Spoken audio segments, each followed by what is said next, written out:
Teach principles, not formulas. Richard P. Feynman.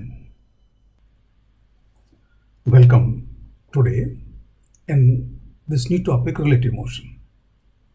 Circular motion kinematics cover करने के बाद हम रिलेटिव मोशन आज से डिस्कस करना स्टार्ट करेंगे। एक और बहुत ज़रूरी बात आपसे करनी थी, वो ये कि जब हमने ये वीडियो लेक्चर का प्लान शुरू किया तो ये आइडिया था कि लॉकडाउन बहुत जल्दी ख़त्म हो जाएगा, इसलिए हमने सब्जेक्ट की डेप्थ को कंप्रोमाइज़ ना करते हुए पर वीक 2 लेक्चर का प्लान किया। लेकिन अब अभी जो सिचुएशन है उसके अकॉर्डिंग शायद लॉकडाउन जुलाई मिड में खुलेगा। जुलाई मिड में अभी हमारे पास काफ़ी टाइम है, तो हमें अपने कोर्स की स्पीड को और बढ़ानी पड़ेगी। इसके लिए 2 एफर्ट इस वीक से इम्प्लीमेंट होंगे।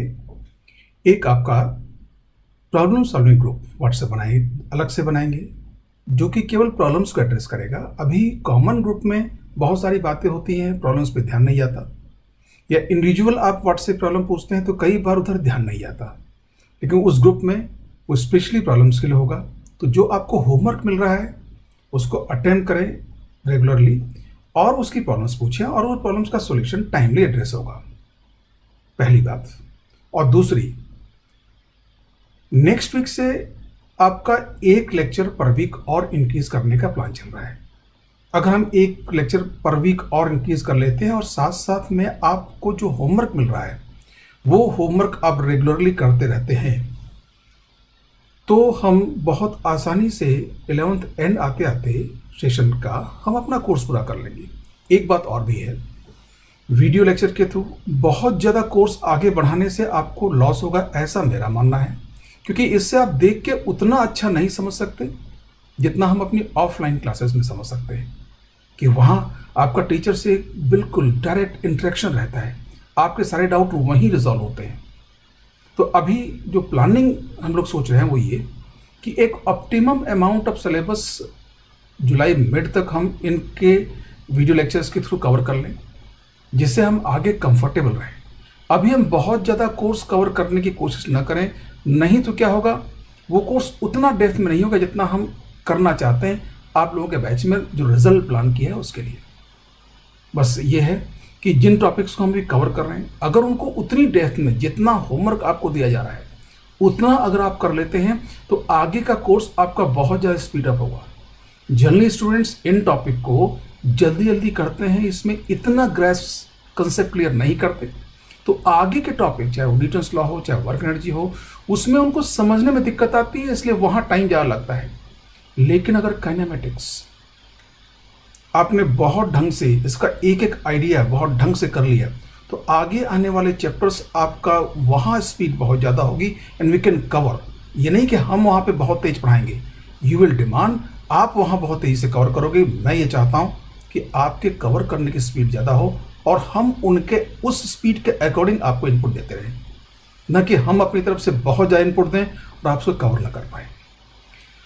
रिलेटिव मोशन एक बहुत इंपॉर्टेंट आइडिया है, या यूँ कहें फिजिक्स समझने के लिए सबसे इंपॉर्टेंट आइडिया यही है। आज इसको डिस्कस करने के लिए हम बात शुरू करते हैं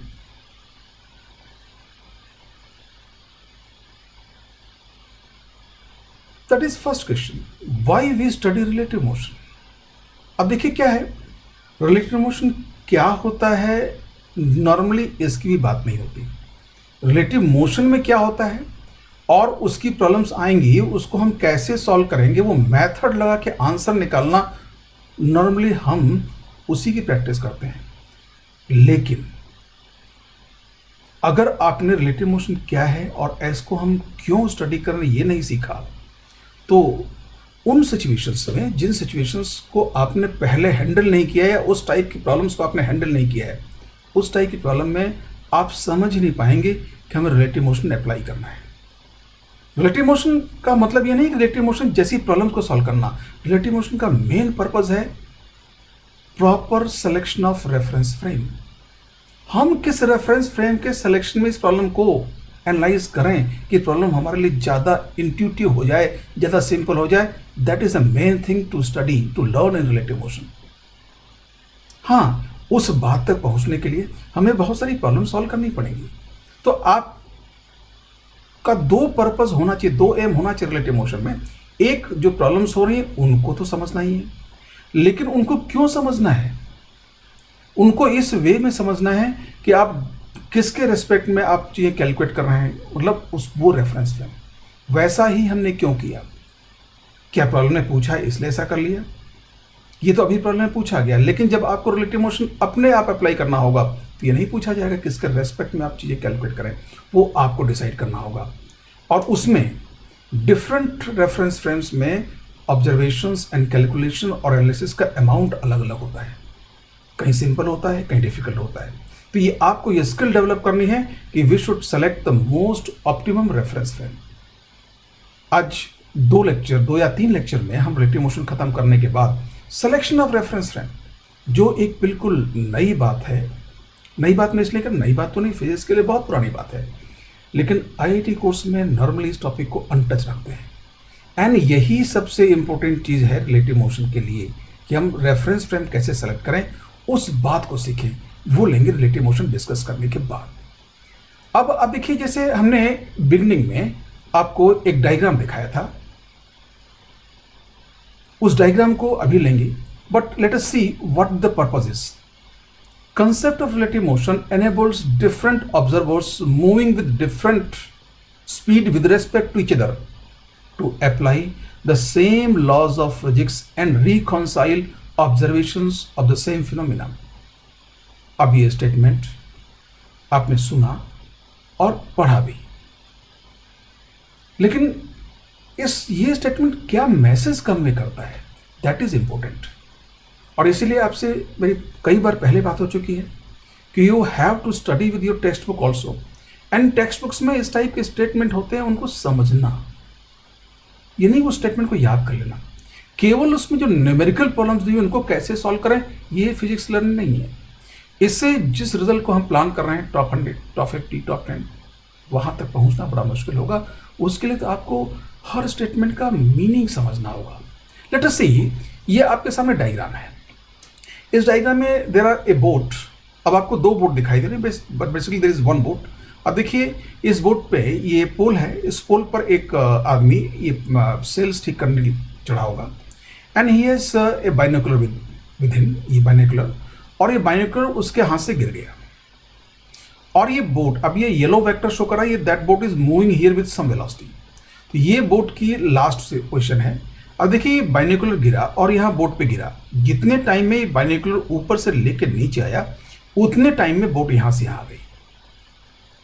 अब ये जो बाइनोकुलर का पाथ है, उसका मोशन है, ये जो आदमी ऊपर चढ़ा हुआ है उसको तो ऐसा ही स्ट्रेट डाउनवर्ड गिरता हुआ दिखाई देगा। यहाँ ये अज्यूम किया गया है कि ये बोट कांस्टेंट वेलोसिटी से आगे चल रही है, इसमें कोई एक्सेलरेशन नहीं है। लेकिन ये पर्सन जो ग्राउंड पे खड़ा है, वो अगर केवल बाइनोकुलर को देखे तो उसको बाइनोकुलर यहाँ दिखाई देगा। ये इस टाइप का रेड कर्विलर पाथ फॉलो करता हुआ, आप समझ सकते हैं पैराबोलिक पाथ होगा, प्रोजेक्टाइल मोशन। क्योंकि जब ये बाइनोकुलर यहाँ से गिरा तो उसके पास एक हॉरिजॉन्टल वेलोसिटी थी, कितनी, वो बोट की वेलोसिटी के बराबर, बट वर्टिकल वेलोसिटी उसकी 0 थी। तो इसने यहाँ से पैराबोलिक पाथ शुरू किया। अब देखिए, ये सेम फिनोमेना है।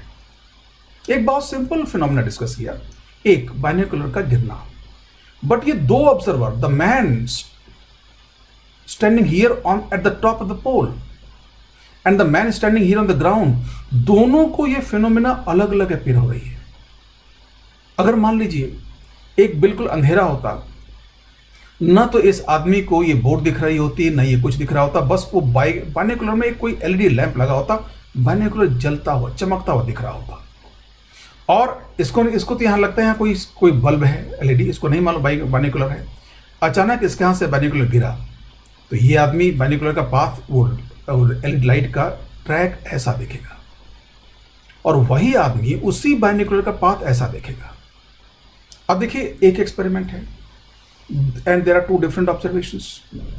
नाउ अगर रिलेटिव मोशन आपको मालूम है, आइडिया, तो आप कह सकते हैं कि एक ही बाइनोकुलर गिरा था और इस आदमी को, जो कि बोट की ये वेलोसिटी, बाइनोकुलर की ये वेलोसिटी हॉरिजॉन्टल थी, वो इसके पास भी थी, इसलिए इसको बाइनोकुलर का हॉरिजॉन्टल शिफ्टिंग या हॉरिजॉन्टल मोशन नहीं ऑब्जर्व हुआ, केवल वर्टिकल मोशन ऑब्जर्व हुआ। लेकिन इस ऑब्जर्वर के लिए जो ग्राउंड पे खड़ा है, उसके लिए बाइनोकुलर जब गिरा उस वक्त उसके अंदर हॉरिजॉन्टल वेलोसिटी बोर्ड की वेलोसिटी के बराबर थी। तो इस ऑब्जर्वर को इस बाइनोकुलर का downward fall and horizontal displacement दोनों का सुपरपोजिशन, मतलब ये पाथ दिखाई दिया। Now vision is very clear. Now just सी, आप एक सिचुएशन अज्यूम करिए, यहां पे दो ऑब्जर्वर थे, एक ही फिनोमेना देखा उन्होंने, उनको अलग अलग ऑब्जर्व हुई, लेकिन वो रिलेटिव मोशन जानते थे। और दूसरी बहुत सिंपल फिनोमेना है, आप दोनों को एक साथ देख रहे हैं, आप एक थर्ड ऑब्जर्वर है जो दोनों को एक साथ देख रहे हैं, तो आप समझ पा रहे हैं कि दोनों ने एक ही चीज देखी, बट उनको दिखाई अलग अलग दिया। Suppose we have two laboratories and observing some phenomena in space. One laboratory in New Delhi and one laboratory in New York. मैं न्यूयॉर्क और न्यू दिल्ली दोनों को इसलिए रहा हूं कि दोनों ग्लोब पे ऑलमोस्ट डायग्रामेटिकली अपोजिट है। यहां आप देखिए, बोट की वेलोसिटी कुछ मीटर पर सेकेंड होगी, उसने इन दोनों ऑब्जर्वर के ऑब्जर्वेशंस में ये फिनोमेना कैसी अपीयर होगी दोनों को काफी डिफरेंस ला दिया। आप इमेजिन कर सकते हैं what is peripheral speed of the earth. Peripheral speed का मतलब अर्थ के अपने एक्सिस पर रोटेशन के कारण उसके सेंटर के रेस्पेक्ट में उसकी सरफेस का हर पॉइंट इक्वेटर के पास का ऑलमोस्ट 460 मीटर पर सेकेंड की स्पीड चल रहा है। इसको हम अप्रोक्सीमेटली 400 एज्यूम कर लें, तो न्यूयॉर्क और दिल्ली दोनों अर्थ के रोटेशन के कारण अपोजिट डायरेक्शन में जा रहे होंगे, तो उनके अंदर रिलेटिव वेलोसिटी होगी एक दूसरे की about more than 800 metre per second. Now you can see this few metre per second के रिलेटिव मोशन ने एक ही फिनोमेना को दोनों ऑब्जर्वर को डिफरेंट अपीयर करवा दिया। तो वो 800 मीटर पर सेकेंड की रिलेटिव स्पीड स्पेस में होने वाली किसी फिनोमेना को दोनों लेबोरेटरी में बैठे साइंटिस्टों को कितना डिफरेंट ऑब्जर्व करवाएगी। And suppose we have a space mission and from both the countries that space mission is being observed, तो उन साइंटिस्ट को उस स्पेस मिशन के बारे में हर डिसीजन पर रिकॉन्साइल होना पड़ेगा। हम एक ही चीज ऑब्जर्व कर रहे हैं, बट दोनों को बिल्कुल डिफरेंट चीजें ऑब्जर्व हो रही होंगी कि they have great relative velocity. तो वहां रिलेटिव मोशन के जो नॉलेज है वो उनको हेल्प करेगा कि आप सेम फिजिक्स के लॉ अप्लाई करके वो रिकॉन्साइल कर पाएंगे कि वो एक ही फिनोमेना देख रहे हैं, and that is the real aim of relative motion. So now you can understand this statement. Concept of relative motion enables different observers moving with respect to each other to apply the same laws of physics and reconcile observations of the same phenomena. Now, this is the idea why we study relative motion. And one more thing which I discussed earlier, relative motion study करने का एक purpose और होगा जो हम problem solving में देखेंगे, वो डिफरेंट रेफरेंस फ्रेम सेलेक्ट करें, कौन सा सेलेक्ट करें कि किसी प्रॉब्लम के एनालिसिस सिंपल हो जाए। कई बार ऐसी सिचुएशन भी आपके सामने आएगी कि कोई क्वेश्चन आपके सामने होगा और उसमें अगर आपने कोई पर्टिकुलर रेफरेंस फ्रेम नहीं सेलेक्ट किया तो उसका मैथमेटिकल एनालिसिस आपके लिए इम्पॉसिबल होगी।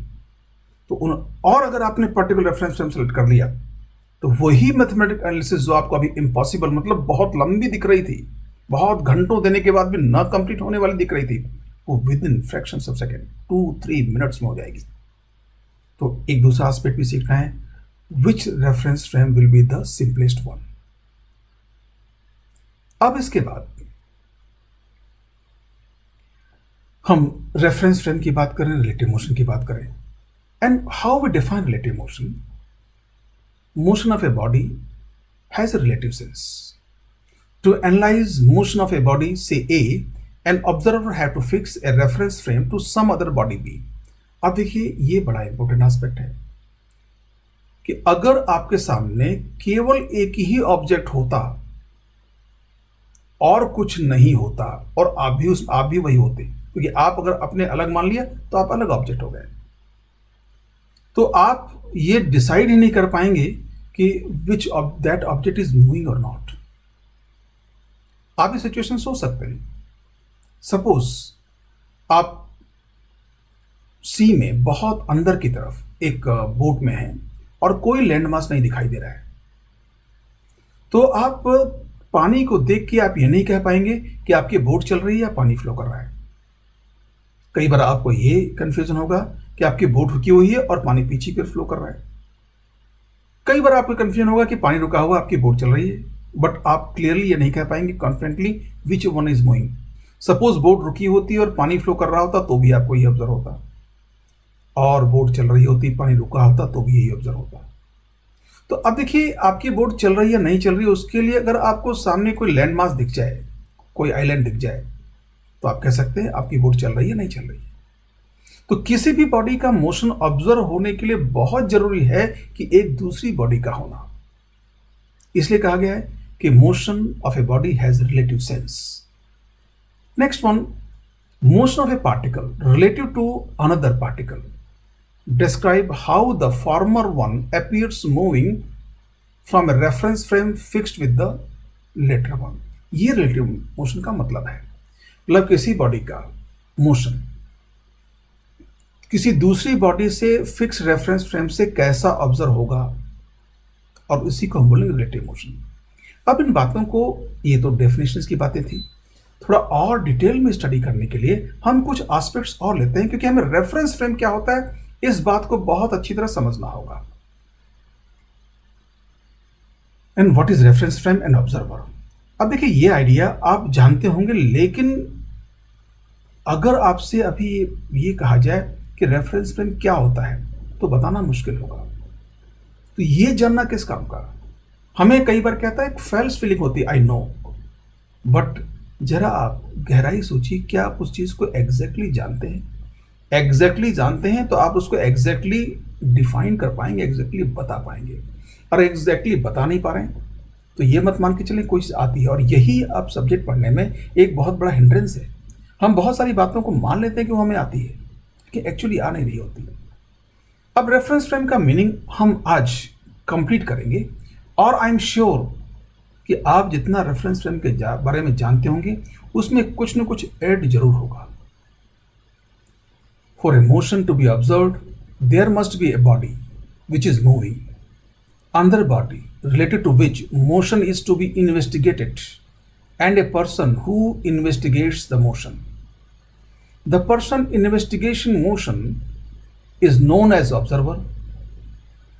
The person for investigation has to choose a zero of time scale of its own, a point in space attached with second body as origin, and A set of coordinate axis.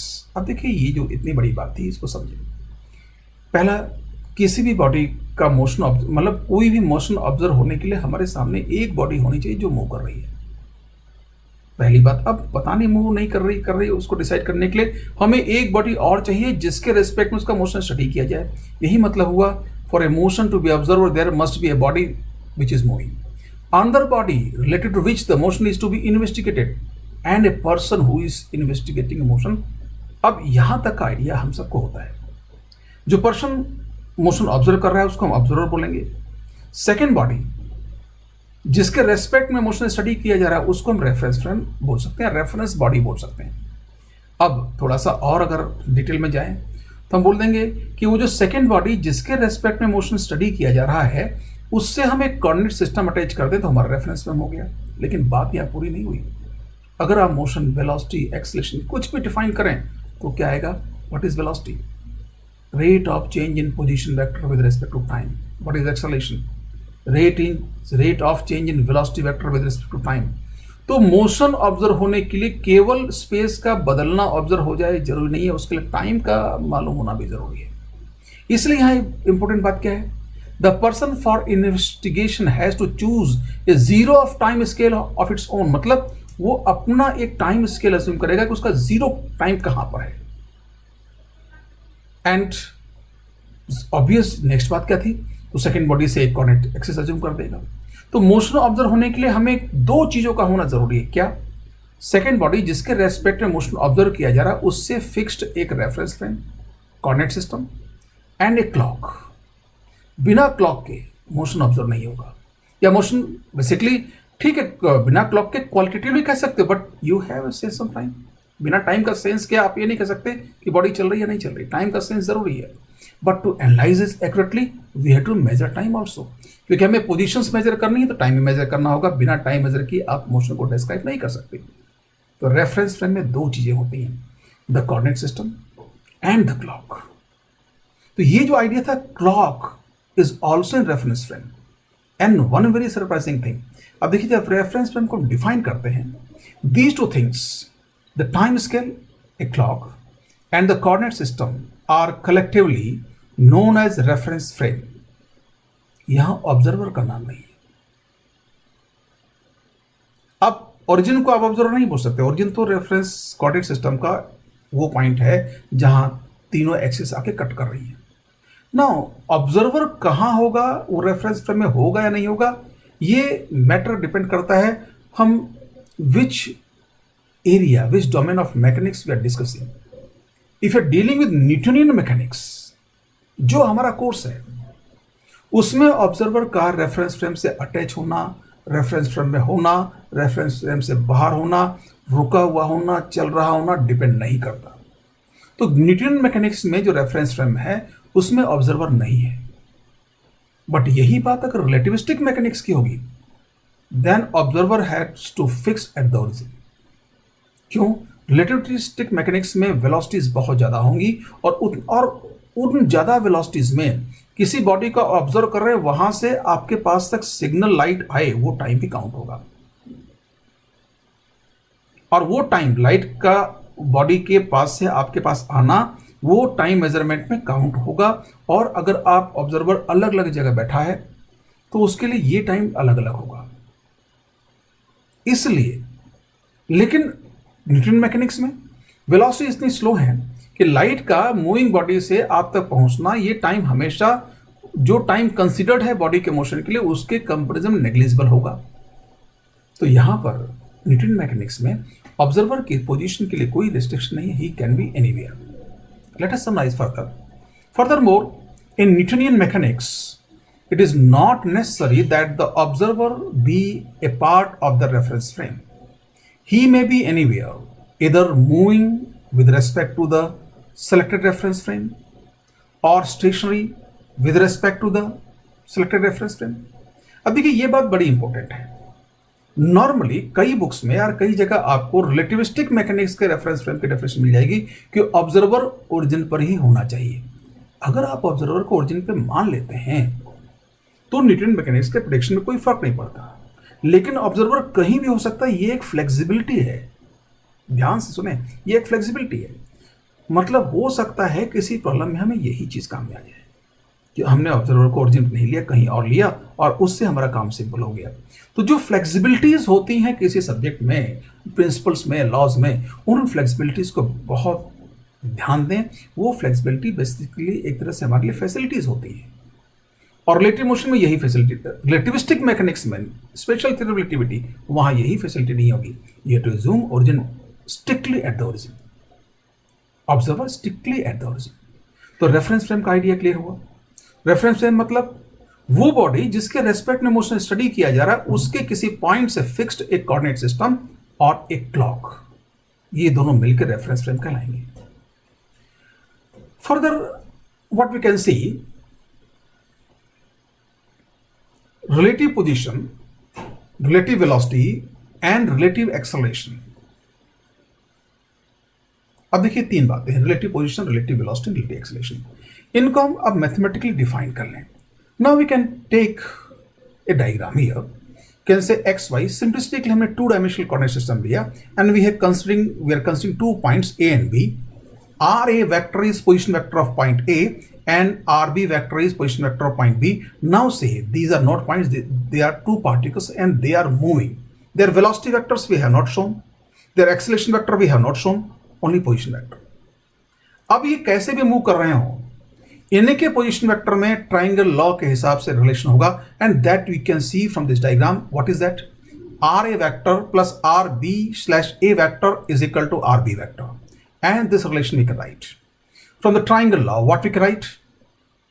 RB vector is equal to RA vector plus RB/A vector. Now you can see this is not related in any way with physics. ये space की geometry से related एक relation है,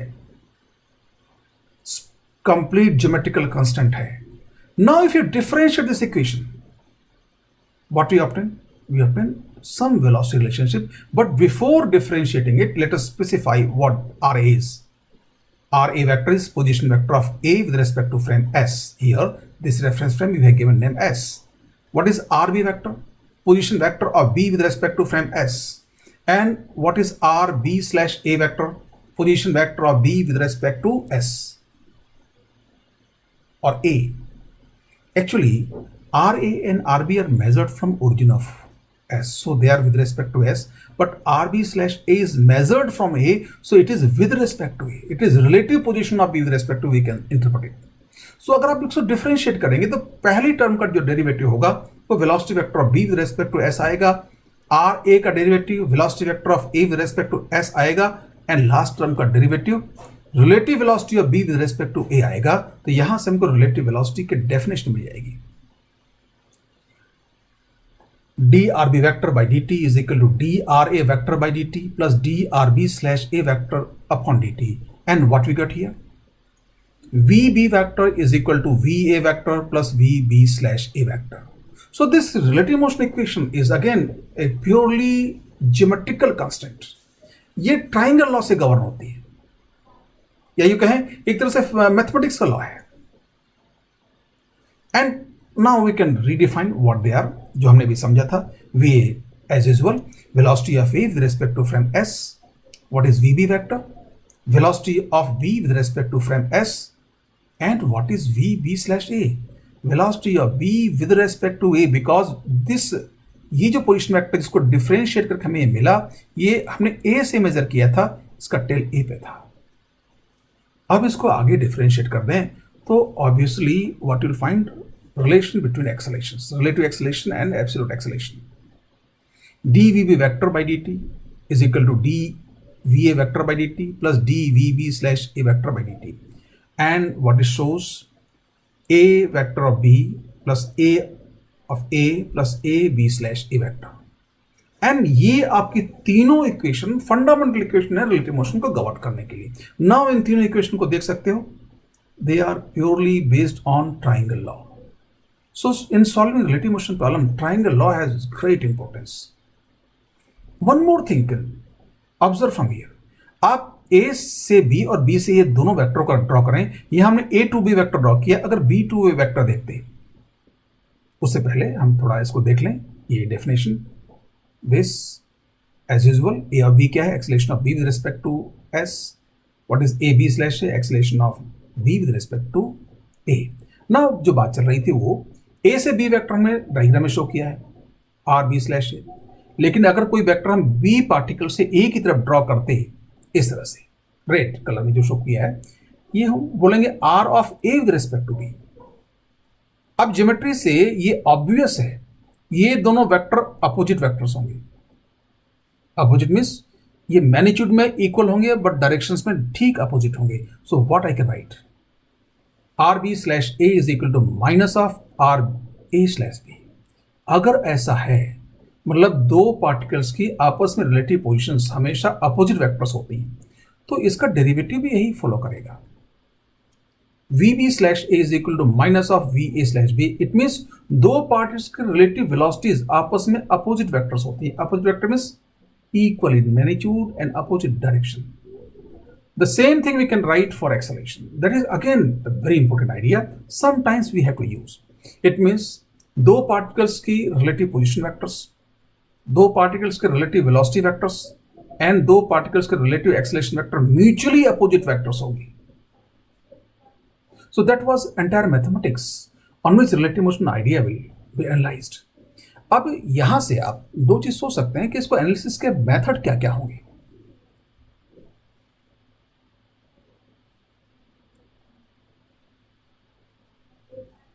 analysis के method क्या क्या होंगे, उन चीजों को समझा सकता है, but there are two very important aspects. One is velocity approach and separation. ये कई बार लिखा हुआ मिलेगा। अब देखिए दो पार्टिकल हैं तो वो तो हमेशा कोलिनियर होंगे, तो अब अगर उनके बीच में रिलेटिव मोशन है तो तीन पॉसिबिलिटीज हो सकती हैं। Either separation between them is constant, और इट इज इंक्रीजिंग, और इट इज डिक्रीजिंग। अगर सेपरेशन के बीच का डिक्रीज हो रहा है तो हम बोलेंगे they have velocity of approach. अगर सेपरेशन इंक्रीज हो रहा है तो हम क्या बोलेंगे, they have velocity of separation. And अगर सेपरेशन कांस्टेंट है मैग्नीट्यूड में तो हम बोलेंगे their velocity approach is zero और their velocity separation is zero. So how we can define this? Modulus of the components of velocity of a particle with respect to the other along the line joining them is known as velocity of approach or separation, depending on whether the separation is decreasing or increasing. मतलब किन्हीं भी दो particles की जो relative velocity है उसका उनकी line joining के अलोंग जो कंपोनेंट होगा वो उनकी वेलोसिटी ऑफ अप्रोच या सेपरेशन कहलाएगा, डिपेंडिंग ऑन अगर सेपरेशन बढ़ रहा है तो वेलोसिटी ऑफ सेपरेशन, सेपरेशन कम हो रहा है टाइम साथ velocity of approach. Very simple idea. अब यहां से एक बात और आएगी, angular velocity of particle related to other particle. देखो रिलेटिव मोशन को समझने के लिए इन दो आइडियाज की हमें बीच बीच में जरूरत पड़ेगी। And how we can define, अब देखिए सर्कुलर मोशन में एंगुलर वेलोसिटी डिफाइन किया था, उसी पैटर्न पे बात करेंगे। रिलेटिव वेलोसिटी हमने कहा था it is rate of turning position vector. तो किसी एक पार्टिकल का दूसरे पार्टिकल के रेस्पेक्ट में एंगुलर वेलोसिटी जो उनका रिलेटिव पोजीशन वेक्टर है उसका रेट ऑफ टर्निंग होगा। And how we calculate it, उसको कैलकुलेट करने का तरीका भी देखेंगे। अब देखिए what is written here, since angular velocity is the time rate of rotation of position vector, angular velocity omega b slash a of b with respect to a when separation between them is r is equal to ratio of modulus of component of their relative velocity perpendicular to line of separation। इस बात को ऐसे पढ़ना थोड़ा मुश्किल है। जब मैं आपको पहले बता रहा था वो चीज एक बार दोबारा दें, क्या एंगुलर वेलोसिटी पोजीशन वेक्टर का रेट ऑफ टर्निंग होती है और किसी पोजीशन वेक्टर को टर्न करने के लिए वेलोसिटी का वो कंपोनेंट जो पोजीशन वेक्टर के परपेंडिकुलर वही इंपॉर्टेंट होता है। सर्कुलर मोशन में देख लिया था। तो अगर दो पार्टिकल आपस में रिलेटिव मोशन में हैं और उनकी एक दूसरे के रेस्पेक्ट में रिलेटिव मोशन मेजर करना है, सपोज बी का ए के रेस्पेक्ट में रिलेटिव मोशन मेजर करना है, तो ए से बी का जो पोजीशन वेक्टर है वो पोजीशन वेक्टर किस रेट से रोटेट हो रहा है हमें वो कैलकुलेट करना है। उसके लिए हमें बी की ए के रेस्पेक्ट में जो वेलोसिटी है उसका वो कंपोनेंट जो पोजीशन वेक्टर मतलब ए बी के परपेंडिकुलर है वही रेस्पॉन्सिबल होगा, तो वो component upon A B is the angular velocity. Let us try to understand with some diagram. ये सिचुएशन लिया हमने, दोनों की वेलोसिटीज अभी उनके लाइन जॉइनिंग के एक तरफ ले लिया। तो अब यहां पे हमें रिलेटिव वेलोसिटी का परपेंडिकुलर कंपोनेंट निकालना है, या हम ये कह सकते हैं दोनों की वेलोसिटी का लाइन जॉइनिंग के परपेंडिकुलर कंपोनेंट का relative velocity. So what it will be here, एक सिचुएशन और हो सकती है दोनों वेलोसिटी वेक्टर अपोजिट हो, लेकिन दोनों ही केस में हमें क्या कैलकुलेट करना है, इनकी रिलेटिव वेलोसिटी का ए बी के perpendicular component upon A B will be the corresponding omega.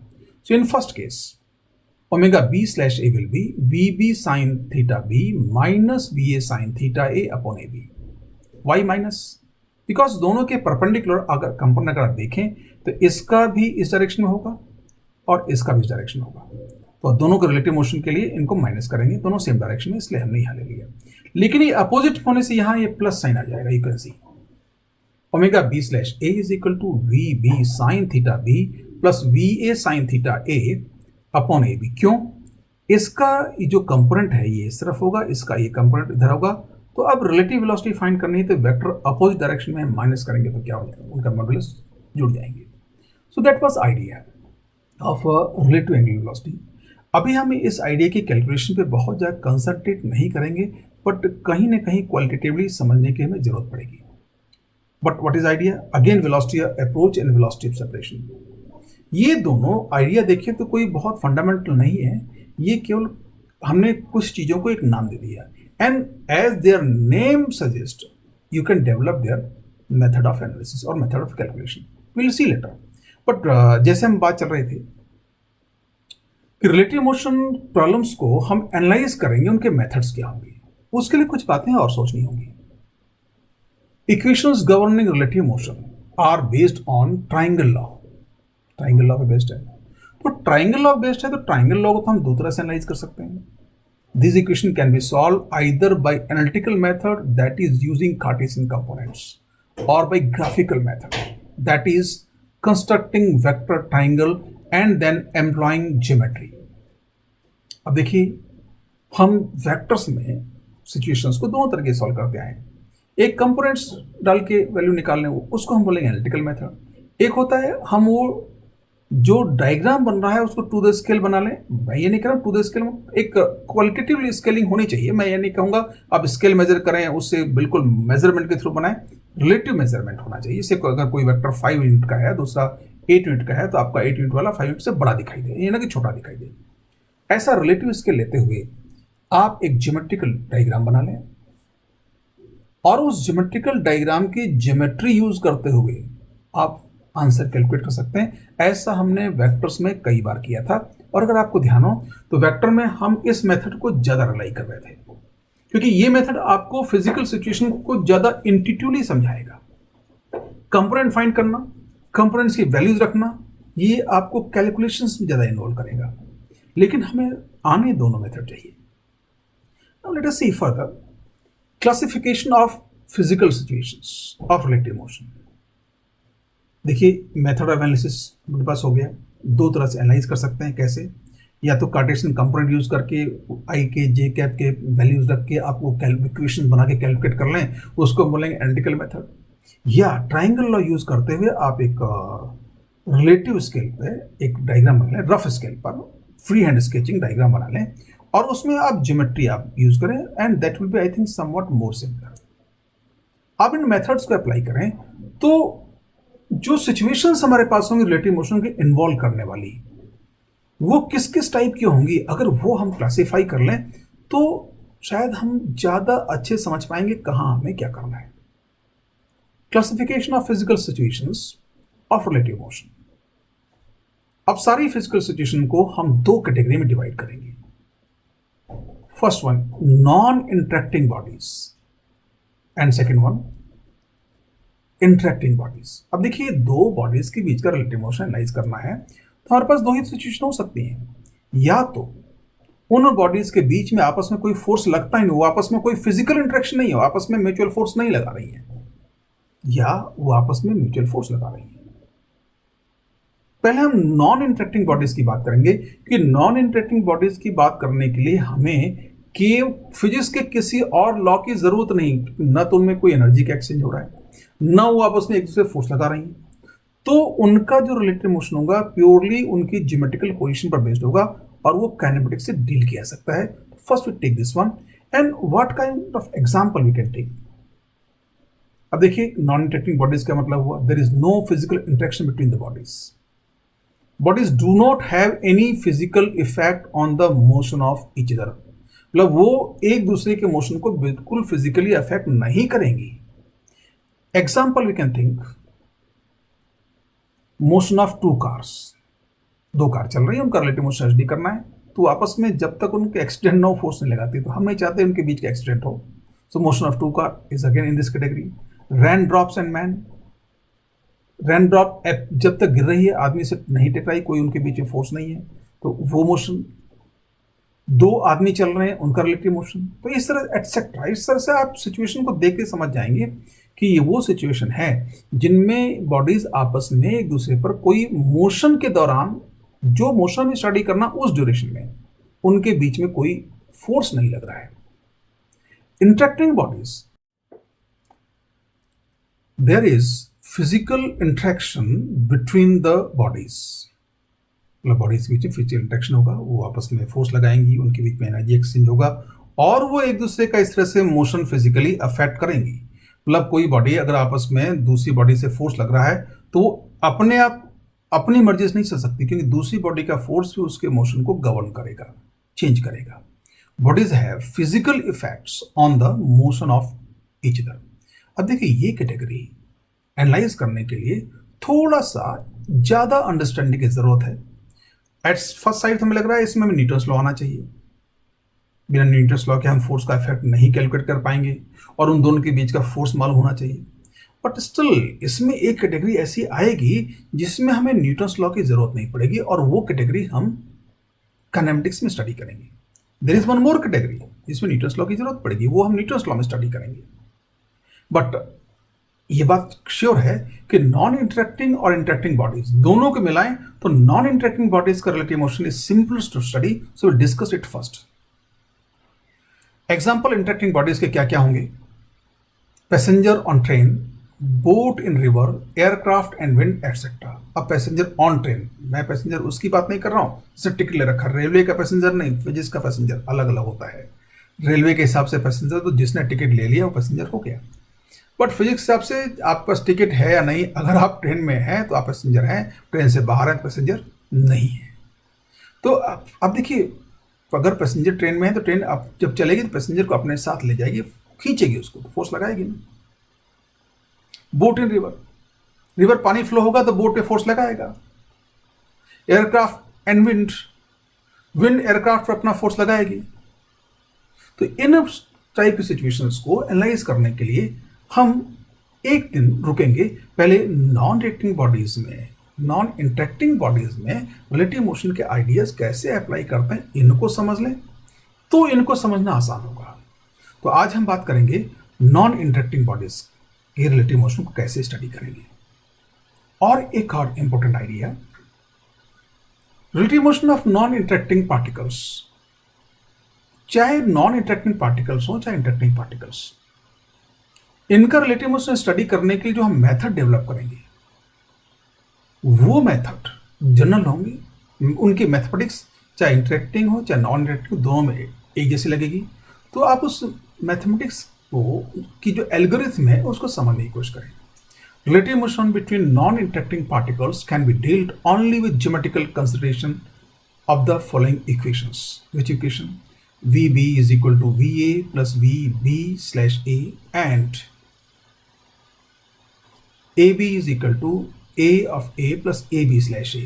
पहली इक्वेशन रिलेटिव वेलोसिटी के बारे में बात करेगी और दूसरी इक्वेशन रिलेटिव एक्सेलरेशन के बारे में बात करेगी। इनको हम एनालिटिकली भी सॉल्व कर सकते हैं, ज्योमेट्रिकली भी सॉल्व कर सकते हैं, पर दोनों ही मेथड सॉल्व करें उनमें अगर हम कुछ चीज़ों का ध्यान रखें तो गलतियां आपसे नहीं होंगी। मैं इसलिए बात कह रहा हूं कि रिलेटिव मोशन यूजुअली वो ये पहला एक आर्टिकल है फिजिक्स में जहां से बच्चों को डिफिकल्टी होनी शुरू होती है अंडरस्टैंडिंग की। और डिफिकल्टी क्यों होती है ऐसा नहीं समझ में नहीं आ रहा है। डिफिकल्टी इसलिए होती है कि वो बार बार कुछ गलतियां कर रहे होते हैं, आंसर नहीं मैच करता, तो मन में एक कॉन्फिडेंस गिरता है। अब मैंने गलतियां कहाँ कहाँ हो सकती हैं, यूजुअली होती हैं, उनको आइडेंटिफाई करते हुए इनके मेथड्स को कुछ स्टेप्स में ब्रेक कर दिया है।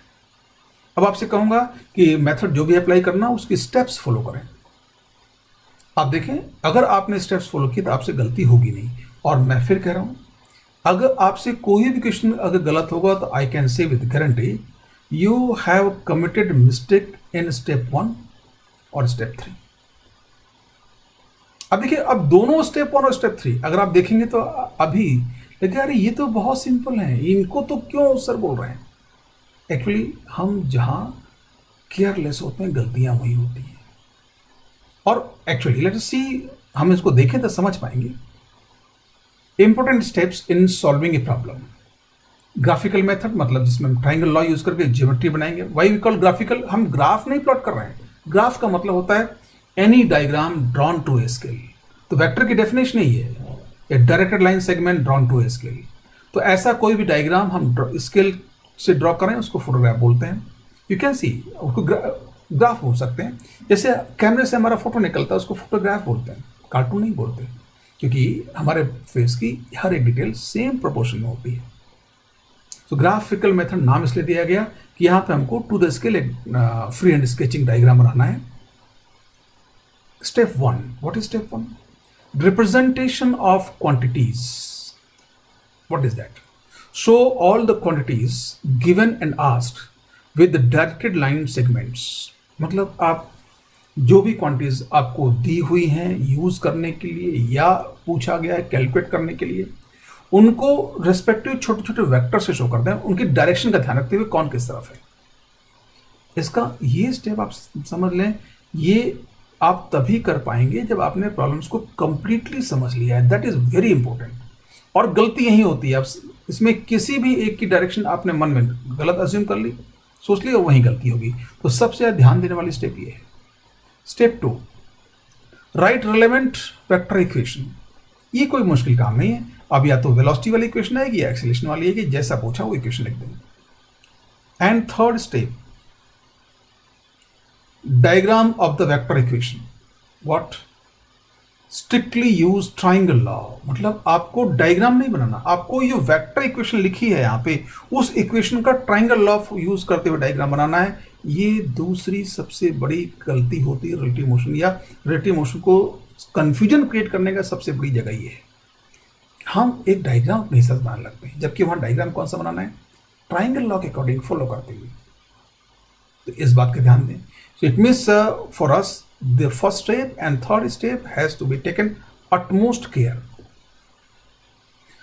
Step 4th, usual, solve geometry of the diagram what you have made. अब इसमें तो कैलकुलेशन मिस्टेक एडवाइजेबल नहीं है, वो आप नहीं करें तो अच्छा है, वो नहीं होनी चाहिए।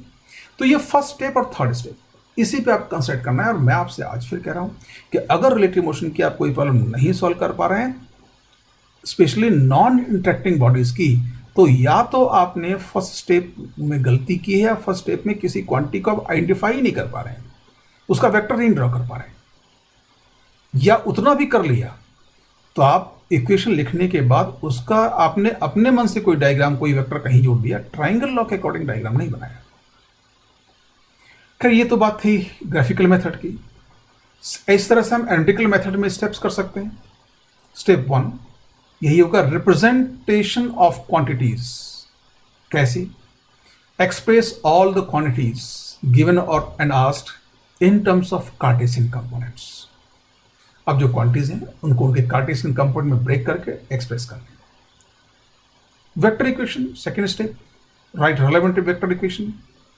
अब जो फर्स्ट स्टेप में क्वांटिटीज को आपने कार्टेशियन कंपोनेंट की फॉर्म लिखा है, स्टेप 3 में वेक्टर इक्वेशन में उन क्वांटिटीज को सब्स्टिट्यूट कर दें,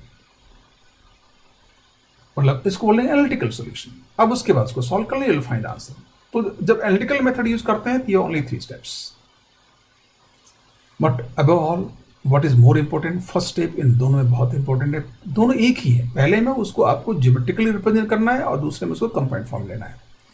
ग्राफिकल मेथड में डायग्राम ट्राइंगल लॉ से फॉलो करना बहुत इंपॉर्टेंट है। अब ये जो हमने आइडिया सीखा, इनके बारे में कुछ क्वेश्चंस में अप्लाई करें और उन एप्लीकेशन से इनको और ढंग से समझने की कोशिश करते हैं। तब आप समझ पाएंगे कि बेसिकली कौन सा मेथड ज़्यादा बेटर होगा। वैसे मैं अभी आपसे कह दूं, prefer to use graphical method because it is more intuitive as well as sufficiently easy. मैं आपको ग्राफिकल मेथड यूज करने के लिए कहूँगा, क्योंकि तो कंपोनेंट मेथड तो आप ऑलमोस्ट हर जगह यूज करेंगे, बट हमें इन कॉम्पिटिटिव एग्जाम में आगे निकलना है, तो आपके पास कितने ज़्यादा टूल और कंप्यूटर से ज़्यादा हैं वो डिसाइड करेंगे। कि कई सिचुएशन ऐसी होती हैं जिनमें ग्राफिकल मेथड ही अप्लाई करेंगे, इजीली सॉल्यूशन आएगा। आप कंपोनेंट मेथड अप्लाई करेंगे, आप बहुत लंबा सॉल्यूशन हो जाएगा। अबव ऑल एक बात मैं शुरू से कह रहा हूँ कि कोई भी मेथड अप्लाई करते हैं उसमें जो मैथमेटिकल मैनिपुलेशंस करते हैं, वो मैथमेटिकल मैनिपुलेशंस बहुत काम की है। तो ये ट्राइंगल लॉ, इक्वेशन लिखना, ट्राइंगल बनाना, ज्योमेट्री यूज करना, इस टाइप की बहुत सारी मैनिपुलेशन आगे जब आप न्यूटन्स लॉ या मोमेंटम, कॉलिजन, इन सब की बातें करेंगे तो वहाँ वो ज्योमेट्री आप अगर समझ बहुत अच्छी है तो बहुत जल्दी रिजल्ट निकाल पाएंगे और सिचुएशन को देखते हुए। तो दोनों दो पर्पज़ हैं ज्योमेट्रिकल मेथड को या ग्राफिकल मेथड को इंपॉर्टेंस जरा वो ये कि सिंपलर तो है ही, बट साथ में इसमें जो मैथमेटिकल मैनिपुलेशन यूज करते हैं वो फिजिक्स में बहुत इंपॉर्टेंट है, उसकी अच्छी प्रैक्टिस हो।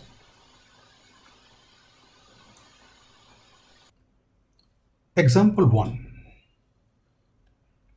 a platform is moving upwards with the uniform acceleration of 2 meters per second square at the instant when its velocity is 2 meters per second upwards, a ball is thrown upward from the platform. The ball strikes back the platform 2 seconds after its projection. Acceleration due to gravity is 10 meters per second square. Means platform is moving upward, उसका acceleration constant है 2 metre per second square. जब उसकी velocity 2 metre per second होती है तब उस platform से एक बॉल ऊपर की ओर प्रोजेक्ट की जाती है, थ्रो की जाती है, जो 2 सेकेंड बाद वापस प्लेटफॉर्म पर टकराती है। Now what is asked, find the velocity of projection of the ball relative to the platform. Find velocity of projection of the ball relative to the ground. दोनों बातें फाइंड करनी है कि जो बॉल थ्रो की गई प्लेटफॉर्म के respect में उसकी वेलोसिटी क्या रही होगी और ग्राउंड के रेस्पेक्ट में क्या रही होगी। Now if you see this situation is one dimensional है, तो यहां आप चाहें तो ट्राइंगल तो कंस्ट्रक्ट नहीं होगा, जीरो एरिया का ट्राइंगल आप चाहें तो वो कर सकते हैं, but here we can very easily use analytical approach, क्योंकि केवल एक कंपोनेंट, सपोज वर्टिकल हमने वाई एक्सिस मान लिया तो जे कंपोनेंट में काम होगा। अब आप चाहें तो प्लस माइनस से भी काम कर सकते हैं, वन डायमेंशनल मोशन में प्लस माइनस से काम ले लेते हैं, बट रिलेटिव मोशन में मैं आपसे रिकमेंड करूंगा कि आप जे कैप प्लस माइनस यूज करें एंड स्ट्रिक्टली रिलेटिव मोशन की इक्वेशंस यूज करें। सॉल्यूशन में जो हमारा एनालिटिकल मेथड हम लोग प्रेफर करते हैं, अब क्वांटिटीज आइडेंटिफाई करें। पहली AP means acceleration platform is 2j cap, upward है 2j कैप। ए बॉल -10j। अब देखिए मैंने कहा था क्वांटिटीज को आइडेंटिफाई करना बहुत जरूरी है। प्लेटफॉर्म का acceleration no doubt very simple to write. Ball का acceleration when it is motion में है, हवा में है, तब फाइंड करना है। उस टाइम तो उसका उस पर केवल ग्रेविटेशनल फोर्स काम कर रहा होगा, उसका एक्सेलरेशन g के बराबर ही होगा। सो -10j cap. Velocity of the platform, हमने इनिशियल वेलोसिटी जिस वक्त बॉल थ्रो की उस टाइम के लिए UP is what 2j cap को दिया हुआ 2 metre per second. Acceleration of ball with respect to platform, ये relative motion equation, that is acceleration of ball minus acceleration platform. And now substitute the values, so what you get, -10j cap minus 2j cap, that is -12j cap metre per second square. अब देखिए यहां तक हमने quantities को identify किया और ये acceleration की वेक्टर इक्वेशन भी यूज कर ली। ए पार्ट में हमें फाइंड करना था velocity of projection of the ball with respect to platform, so symbol दे दिया इसको u b with respect to p। अब जब बॉल प्लेटफॉर्म को हिट करेगी तब उसका प्लेटफॉर्म के रेस्पेक्ट में पोजीशन वेक्टर 0 होगा या नल वेक्टर होगा। Position vector of the ball at the instant t is equal to 2 second is a null vector. अब पोजीशन वेक्टर की जो जनरल इक्वेशन थी पोजीशन की वो हम लिख लें, y b with respect to p is equal to u with respect to p into t plus half a b with respect to p into t square. That is very obvious to write. Now LHS side we have a null vector, that is again t की जगह 2 रखा और a b with respect to p जगह that is -12j cap। इस equation को solve करेंगे then what you get here, u b with respect to p is equal to 12j cap metre per second and इसका 12j cap metre per second means upward. तो जो velocity of projection ball का था platform के respect में 12 metre per second upward. This is an idea. And what is asked in second part, velocity of projection of the ball relative to the ground. Here we have to make use of relative motion. What the relative motion equation is? ub is equal to ub with respect to p plus up. ub with respect to p we have calculated and up we know here. Let us put the values. 12j cap plus 2j cap, that is 14j cap meter per second. Again it means it is 14 meter per second upward. Now just see why I have recommended to use I cap j cap, because here in these steps we may commit mistake if we are using plus minus sign. Again I cap j cap using is not a difficult one. So whenever, basically what is the idea, understanding situations and solving problem is again very important, but most important thing is what you perform in exam without any mistake. तो अपने method, अपनी चीजें को इस तरह से बनाएं कि एग्जाम में आपसे कोई गलती ना होने पाए। एक बात और, IIT advance exam is not meant for speech, it is meant for critical thinking. तो ये मत मान के चलें कि वहाँ आपको बहुत जल्दी जल्दी बहुत सारी प्रॉब्लम सॉल्व करनी पड़ेंगी, वहाँ आपको बहुत अटेंटिवली प्रॉब्लम सॉल्व करनी पड़ेंगी। तो अपने मेथड को ऐसे रखें कि आपसे कहीं कोई गलती न होने पाए। अब नेक्स्ट एग्जाम्पल की बात करते हैं। Example 2, a man when stands still observes the rain falling vertically, and when he walks at 4 km per hour he has to hold his umbrella at an angle of 53 degrees from the vertical. Find velocity of the raindrops. Now just try to understand situation. When the man is stand still, जब आदमी रुका हुआ है तो इसका मतलब वो ground के रेस्पेक्ट में रुका हुआ है, तो वो जो भी मोशन ऑब्जर्व करेगा वो ग्राउंड के रेस्पेक्ट में ही होगा। And when he is walking, तो जब वो मोशन ऑब्जर्व करेगा वो उसके साथ मूविंग फ्रेम के रेस्पेक्ट में होगा।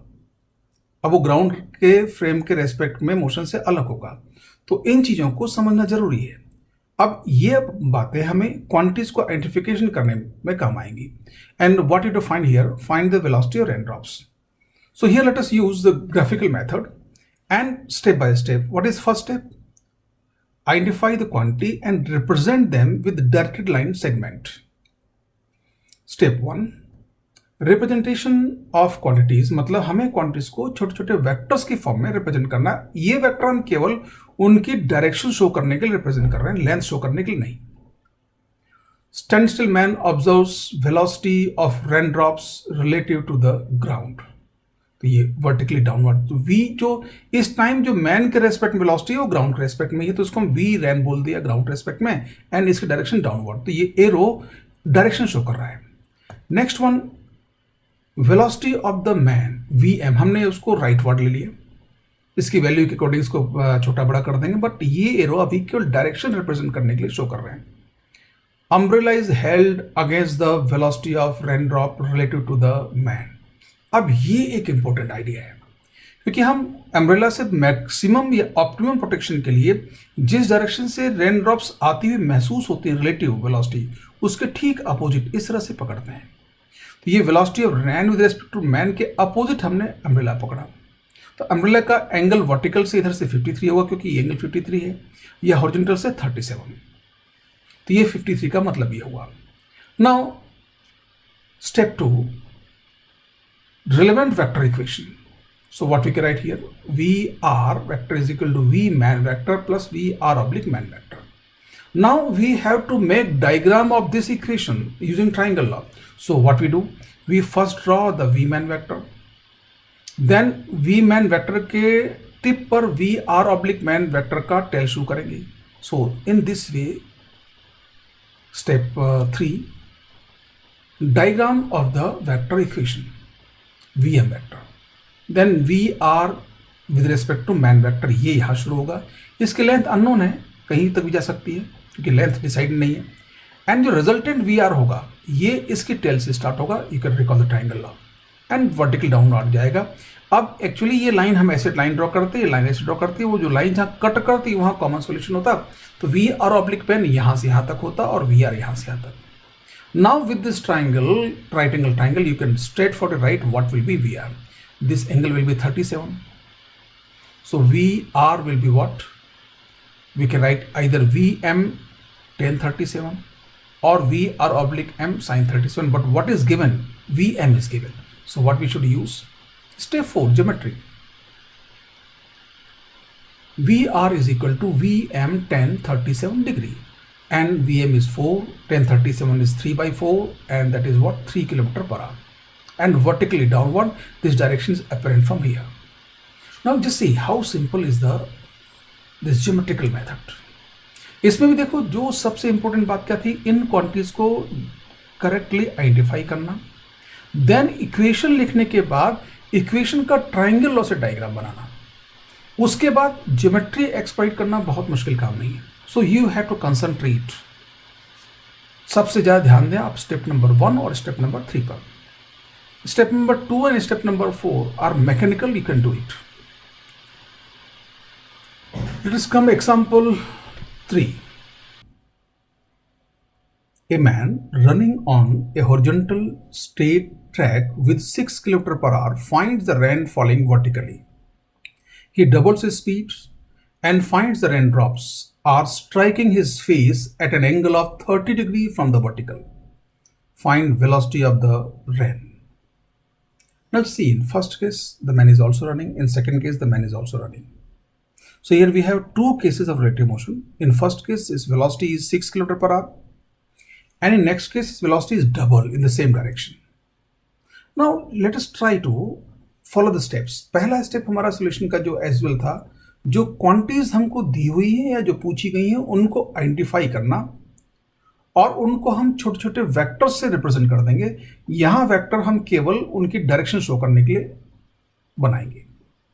Representation of quantities Vm1. अब देखिए Vm1 हमने क्यों लिया, बिकॉज मैन की दो वेलोसिटीज है, एक बार 6 और दोबारा फिर डबल, तो 6 को हमने Vm1 बोल दिया, इसको हमने टुवर्ड्स राइट ले लिया.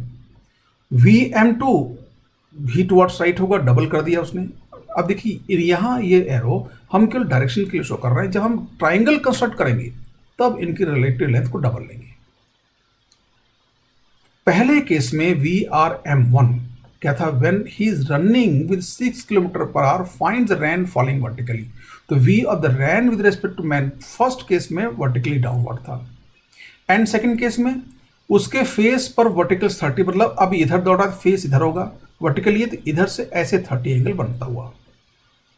सी इन दिस वे, देखो वर्टिकल 30 तो इसका फेस इधर रहा होगा, फेस पर वर्टिकल से ये 30 एंगल बनाते हुए Vrm/2. तो ये दोनों क्वांटिटीज, ये चारों क्वांटिटीज जो हमको दी थी वो हमने आइडेंटिफाई कर लिया. Now next step is we have to write relevant vector equation. What is that? Vr is equal to Vm1 plus Vr man with respect to 1. अब देखिए मैन चाहे 6 किलोमीटर से रन करे, चाहे 12 से, चाहे इधर दौड़े चाहे उधर दौड़े, उसके दौड़ने से रैन की वेलोसिटी फर्क नहीं पड़ने वाला. तो फर्स्ट केस में भी जो रैन की वेलोसिटी होगी वही रैन की वेलोसिटी सेकंड केस में भी होगी. Vr is equal to Vm2 plus Vr/m2. अब इन दोनों को हम दो अलग अलग ट्राइंगल बना सकते हैं. अलग अलग ट्राइंगल बनाएंगे, you will find two equations and उनको सॉल्व करना पड़ेगा. बट दो इक्वेशन सॉल्व करने के लिए हम एल्जेब्राइक सब्स्टिट्यूशन यूज करते हैं. But here we can skillful write the equation like that. Vr is equal to Vm1 plus Vr/m1 is equal to Vm2 plus Vr/m2. Just see what does it shows. यहाँ हमने काम क्या किया, ये portion हमें पहला ट्राइंगल बताएगा और ये फर्स्ट टर्म, ये लास्ट सेकंड ट्राइंगल. दो ट्राइंगल में ये साइड कॉमन बन शो कर देंगे. तो इस तरह से अपनी जब डायग्राम बनाएंगे Vr कॉमन होगा तो ये एक तरह से ज्योमेट्रिकल सब्स्टिट्यूशन हुआ. यहाँ हमको एक सिंगल इक्वेशन मिलेगी, मतलब हमने एल्जेब्राइक सब्स्टिट्यूशन को ज्योमेट्रिकल सब्स्टिट्यूशन में बदल दिया. Now step 3, diagram of the vector equations. So what we do, हम पहले पहला डायग्राम बनाएं. तो हम Vm1 वेक्टर पहले ड्रॉ करेंगे. Vm1 वेक्टर के टिप पर Vrm/m वेक्टर डाउनवर्ड नीचे शो करेंगे. अब इसके लेंथ इंडेफिनेट है. अब देखिए ऐसा हुआ. Next what is that, Vm2 vector show करेंगे. एक्चुअली हमने यहाँ Vr शो कर दिया. अब ये यहाँ भी आ सकता था, यहाँ भी आ सकता था, but how this point will be decided. Vm2 हमने 12 यहाँ से देखिए शो किया. तो ये जो दूसरे ट्राइंगल और पहले ट्राइंगल का स्टार्टिंग पॉइंट सेम होगा, तो रिजल्टेंट यहीं स्टार्ट होगा दोनों का. तो अगर इसका रिजल्टेंट यहाँ खत्म हो रहा है तो इसका भी Vrm/2 यहां आना चाहिए. ये इसका रिवर्स प्रोसेस भी कर सकते थे. आप पहले ये ड्रॉ करते और इस लाइन को इंडेफिनेट लेंथ का बना देते, फिर ये वेक्टर शो करते और यहां से वर्टिकल 30 पे इंडेफिनेट लेंथ की लाइन ड्रॉ करते और जहां दो लाइन कट करती वही आपका सोल्यूशन पॉइंट होता. फिर यहां से Vr शो कर सकते. In that way we can do also. Now if you see this triangle and let us name the vertices COAB, and in this you can see OA is 6 and AB is 6 and this is perpendicular, so these two triangles must be congruent. अगर ये दोनों congruent होंगे तो ये V और ये दोनों equal होंगे. एक बात और, ये एंगल 60 का है, तो ये एंगल भी 60 का होगा। अगर ये एंगल 60 का है तो ये सी पर टोटल एंगल भी 60 का होगा। Step for solving geometry, geometry हम अभी एनालाइज किया हम लोगों ने। तो जो ट्राइंगल सी ओ बी या ओ बी सी जो कहे, ये इक्विलेटरल ट्राइंगल मिला हमको। अगर ये ट्राइंगल इक्विलेटरल है तो जितनी लेंथ ओ बी की होगी उतनी ही ओ सी की होगी। तो O C will be 12 units. It means V R is how much? OBC triangle is equilateral triangle. So VR is 12 kilometre per hour at 60 degree with the horizontal, क्योंकि यहाँ पे ये एंगल 60 डिग्री ही आएगा। और इस एंगल को हम चाहे तो at 30 degree with the vertical भी लिख सकते थे। Now just see in every problem what is most important thing, the first step and the third step. 4-step solution is not a difficult task, and even writing vector equation is not a difficult one. So please concentrate on the first step, and then जब आप diagram बनाएं तो इस बात को ध्यान रखें कि आप ट्राइंगल लॉ फॉलो करके इक्वेशन का डायग्राम बना रहे हैं, कोई फिजिकल सिचुएशन का डायग्राम नहीं बना रहे हैं। Example 4. A boy running with 4 km per hour towards east observes the wind blowing from south. The boy, when running towards south with 1 km per hour, observes the wind coming from southwest. If the wind velocity is uniform and constant, calculate the wind velocity. Now again you can see there are two cases. In first case, the man is running towards east with 4 km per hour. Here is given. उस वक्त उसको ऐसा लगता है कि wind is blowing from south, मतलब wind south से आके नॉर्थ की तरफ जा रही है। And in second case the man is running with 1 kilometre per hour towards south, उसको क्या ऑब्जर्व होता है? The wind is coming from south waste. South west means south west जाते हुए नॉर्थ ईस्ट की तरफ जा रही है, मतलब 45 के एंगल पर। अब सॉल्यूशन के लिए जो इंपॉर्टेंट स्टेप है उन क्वांटिटीज को आइडेंटिफाई करना। अगेन हम इन क्वांटिटीज का नाम लिख के बहुत छोटे छोटे वेक्टर से उनकी डायरेक्शन शो कर देंगे। रिप्रेजेंटेशन ऑफ क्वांटिटीज, पहला VB1, पहला 4 किलोमीटर पर आवर, इसको हम टुवर्ड्स ईस्ट, तो हमने ये ऐसा एक छोटा सा एरो ई, मतलब ये एरो क्या शो कर रहा है कि टुवर्ड्स ईस्ट पर है। Next wind with respect to boy 1, तो इसमें लगा wind are coming from south, मतलब ये नॉर्थ की तरफ जा रही हैं, तो ये नॉर्थ की तरफ, साउथ टू नॉर्थ, ऐसा वेक्टर शो कर दिया। ये वेक्टर केवल डायरेक्शन बता रहा है। जब हम डायग्राम बनाएंगे तो इसके लेंथ अकॉर्डिंग टू मैग्नीट्यूड लेंगे। Second VB2, the man is running with 1 kilometre per hour towards south, तो ये साउथ की तरफ वेक्टर शो कर दिया। And V of the wind with respect to boy 2 case में क्या था? It is coming from south west, it means it is going towards north east, तो ईस्ट से 45 एंगल नॉर्थ की तरफ बनाता हुआ ये हमने डायरेक्शन शो कर दिया। अब ये डायरेक्शंस हमको वेक्टर इक्वेशन का डायग्राम बनाने में हेल्प करेंगी। अगेन स्टेप 2 बिल्कुल जैसे हमने पहले किया था, दोनों ही केस में विंड वेलोसिटी सेम है, तो विंड वेलोसिटी एक साइड कॉमन होगी, but how we can write the vector equation? VW is equal to VB1 plus VWB with respect to 1। Similarly in second case, तो इसमें हम VW इज इक्वल टू दोनों case के triangle sum कर सकते हैं। So what will be VW? VB1 plus VWB1 is equal to VB2 plus VW/B2। अब यहाँ पे भी हम पहले ये ट्राइंगल कंस्ट्रक्ट करेंगे, फिर ये ट्राइंगल कंस्ट्रक्ट करेंगे, और दोनों में ये साइड कॉमन होगी। Let us see how can we make the diagram of the equation. मैं यहाँ बार बार बोलूँगा, will make diagram of equation, और अक्सर रिलेटिव मोशन में ये एक बहुत बड़ा पॉइंट है, सब बोलते हैं डायग्राम बनाना है। अब डायग्राम बनाना है तो ऐसा करते करते थोड़ा टाइम बाद उनके माइंड क्या आता है? सिचुएशन का डायग्राम बनाना है, जबकि यहाँ पे मैथमेटिकल इक्वेशन का डायग्राम बनाना है। रिलेटिव मोशन में गलती होने की एक बहुत बड़ा चांस ये भी है। So let us try first triangle. उससे पहले हम north east south west show कर दें, ये डायरेक्शन है। तो VB1 4 हमें ईस्ट की तरफ शो कर दिया, तो जहाँ इसका टिप है यहाँ से VWB/1 नॉर्थ की तरफ ऐसा एक वेक्टर शो कर देंगे। उस वेक्टर की लेंथ नहीं मालूम, लेट अस सी, हम इसकी लेंथ जितनी चाहे उतनी रख देंगे इस डायरेक्शन में। अब ये ट्राइंगल कहाँ खत्म होगा मालूम नहीं, तो सेकंड ट्राइंगल शुरू करते हैं। VB2 यही शुरू होगा, क्यों? क्योंकि रिजल्टेंट दोनों ट्राइंगल का इसी पॉइंट पर आना है, तो VB2 साउथ की तरफ हमने ग्रीन कलर शो कर दिया। अब यहाँ से 45 एंगल पर towards north east, VWB/2 show करना है। तो ये अगर करते हैं तो इस तरफ जाएगा, तो यहाँ जहाँ दोनों डैश डैश लाइन कटती वहाँ हमारा सोल्यूशन होता। तो ये क्या होगा, VW/B2, ये वेक्टर इस तरह से। तो ये इसका मतलब ये आपका जो वी विंड का टिप हुआ और ये वी विंड का टेल हुआ, यहाँ से यहाँ तक वी विंड होगा, वी विंड। अब ट्राइंगल कंस्ट्रक्ट हो गया। Now we can find geometry. अब ज्योमेट्री सॉल्व करना कोई मुश्किल काम नहीं। उसके लिए आप देखिए, ये अगर 4 है तो यहाँ से यहाँ तक 4 होगा, ये एंगल 45, तो ये पूरी साइड भी 4 होगी, यहाँ से यहाँ तक 4। ये 1 है तो यहाँ से यहाँ तक भी 1 होगा, और ये 4 था तो यहाँ से यहाँ तक बचा 3। अब आपको दिख गया कि ये जो ट्राइंगल है ये 4, 3, तो ये 5, तो VW will be 5 kilometre per our. Very simple calculation, and this angle will be 37। तो ज्योमेट्री एक्सप्लॉइट करना यहाँ कोई मुश्किल काम नहीं होगा। तो 37 एंगल आ गया। So step 4, solving geometry. तो सॉल्विंग ज्योमेट्री तो हम सॉल्व कर ही चुके ना। तो इस मेथड में अक्सर जो ज्योमेट्री सॉल्विंग होगी वो ऑलमोस्ट ओरल होगा। So VW is equal to 5 km per hour at 37 degree north of east. That was.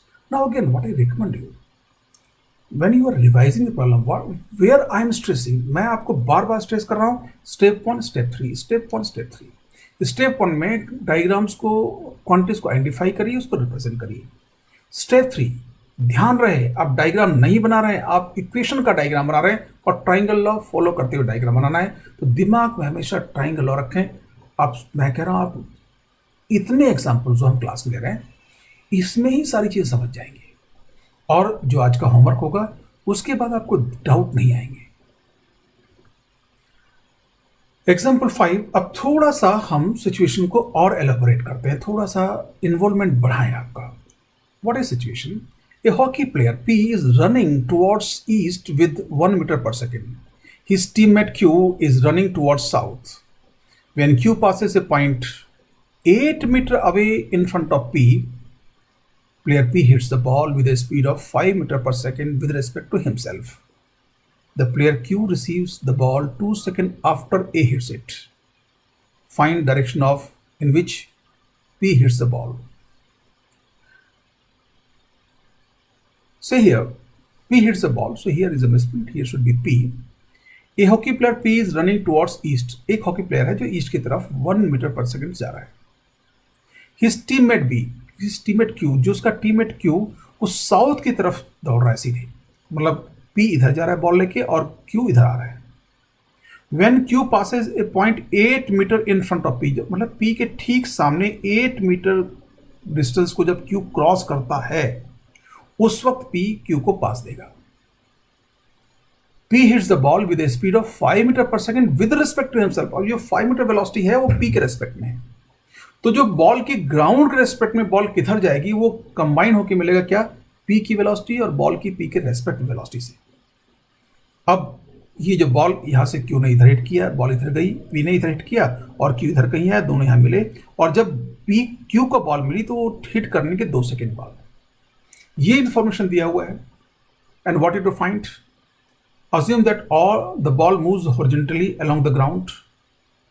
Find direction in which P hits the ball and velocity of player Q. तो P किस direction में ball को hit करता है अपने respect में और Q की वेलोसिटी क्या है, ये दोनों चीज फाइंड करनी है। Before we proceed here, solution में इस सिचुएशन को थोड़ा और विजुलाइज करें। अब देखिए, कई बार फिजिक्स में जो एक्स्ट्रा क्वेश्चंस में चीज आती है वो ये कि सिचुएशन को समझना। सिचुएशन को समझने के लिए आपको फिजिक्स हेल्प नहीं करेगी, वहां आपको कॉमन सेंस हेल्प करेगी। अब let us see what is happening here. उन चीजों को विजुलाइज करने की कोशिश करते हैं। Visualise the situation. अब ये देखिए, यहाँ पे प्लेयर Q, इसके हाथ में हॉकी है, ये प्लेयर P और Q यहाँ पॉइंट B पे शो कर दिया, ठीक है। And Q was running here, तो जब ये Q P के सामने से पास हो रहा है उस टाइप का स्नैपशॉट है। Q लगातार दौड़ रहा है, अब Q इधर दौड़ रहा है, तो नेचुरल है P Q को पास दे तो वो इधर तो नहीं हिट करेगा, वो इधर का हिट करेगा, तो बॉल इधर जाएगी और Q सीधे यहाँ आएगा। तो जहां कट करेंगे दोनों लाइनें उस पॉइंट पर दोनों साथ साथ पहुंचने चाहिए। लेट अस सी, तो ये जो स्ट्रेट जाएगा ये क्या होगा, path of the ball related to ground, ये हमें दिखाई देगा, तो एक रिलेटेड टू ग्राउंड हुआ। और ये पाथ ऑफ क्यों रिलेटेड टू ग्राउंड, क्योंकि हमें दिखाई देगा। और t इक्वल 2 सेकेंड दोनों मिलेंगे। And how it is happening, just ये देखो हिट किया ये। तो यहां एक बार और इसको देखें, हिट किया। आप ये देखिए कि दोनों का जो साउथवर्ड डिस्प्लेसमेंट है एक साथ हो रहा है। मतलब एक बार वापस देखें, अगर आप क्यू की तरफ देखते तो आपको क्या लगता है, बॉल सीधे आपकी तरफ आ रही है। क्यों, दोनों को साउथ वाला मोशन अपना ऑब्जर्व नहीं होता। तो एक तरह से इसमें ये क्या विजुलाइज हो रहा है कि दोनों बॉल और प्लेयर पी साउथ डायरेक्शन में दोनों इक्वल डिस्प्लेसमेंट इक्वल टाइम में कवर कर रहे हैं। तो दोनों की साउथवर्ड वेलोसिटी जो बॉल की होगी वही प्लेयर की वेलोसिटी होनी चाहिए। तो प्लेयर की वेलोसिटी फाइंड करने का एक तरह से इनडायरेक्ट वे में हमें क्या कैलकुलेट करना है, बॉल की वेलोसिटी का साउथवर्ड कंपोनेंट। ये बात समझ गए। एंड कंस्टेंट क्या है, ये 8 मीटर जो डिस्टेंस है वो 2 सेकेंड में बॉल ने कवर किया अपनी किस वेलोसिटी कंपोनेंट से, ईस्टवर्ड कंपोनेंट से। एक बार इस सिचुएशन को और विजुलाइज कर लें। सी साउथवर्ड दोनों एक साथ चल रहे हैं और ईस्टवर्ड उनका सेपरेशन 0 हो रहा है 2 सेकेंड में। ये आइडिया हमको रिलेवेंट सॉल्यूशन बनाने में काम आएगा। The ball B and the player Q both cover equal southward displacements in the same time, therefore velocity of the player q must be equal to the southward component of velocity of the ball। ये इसके equal होना चाहिए जो हमने observe किया। Let us see what we make equation. अब देखिए situation था, यहां पर रेड वेक्टर हमने प्लेयर P का वेलोसिटी शो कर दिया। अब प्लेयर P की हमें यहां से ये जो पाथ किसका था, velocity of the ball, a path of the ball related to ground, so we have to find first velocity of the ball with respect to ground। हमें क्या दिया, velocity of player and velocity of ball with respect to player, so we can recall the vector equation। velocity of player P plus velocity of ball with respect to P will be equal to velocity of the ball with respect to ground। say this way, velocity of player P plus velocity of ball with respect to P, ये 5 दिया हुआ है, ये दोनों add करेंगे तो यहां से क्या मिलेगा, velocity of ball with respect to ground, velocity of ball. So the ball will move on this straight path, this way, path of the ball related to ground. अब क्या हुआ, ये जो वेक्टर हुआ इसका जो ये कंपोनेंट होगा साउथवर्ड कंपोनेंट, ये इस, अब देखिए बड़ी इंटरेस्टिंग बात, बॉल की वेलोसिटी का साउथवर्ड कंपोनेंट और बॉल की प्लेयर पी की रेस्पेक्ट में जो वेलोसिटी उसका साउथवर्ड कंपोनेंट दोनों इक्वल हैं, क्योंकि ये तो ईस्टवर्ड था। Now let's see what it will be। अब ये देखिए ये कंपोनेंट ईस्ट कंपोनेंट, ये क्या होगा, ये एंगल थीटा अज्यूम कर लिया। अगर ये एंगल थीटा अज्यूम कर लिया तो मैं v ये लिख सकता हूं क्या, ये प्लस यहां से यहां तक लेंथ क्या होगी, V B oblique P cos theta. So what will be V B, V P plus V B oblique P cos theta. Now understand it. देखो ये जो रेड वेक्टर बॉल की वेलोसिटी का ईस्ट कंपोनेंट है, इसमें इतना तो वीपी तो आ ही गया, और यहां से यहां तक लेना है, ये क्या होगा, ये जो वेक्टर है वी बी ऑब्लिक पी का कॉस थीटा कंपोनेंट, सो यहां ऐड कर दिया। एंड ये क्या होगा, V B oblique P sine theta,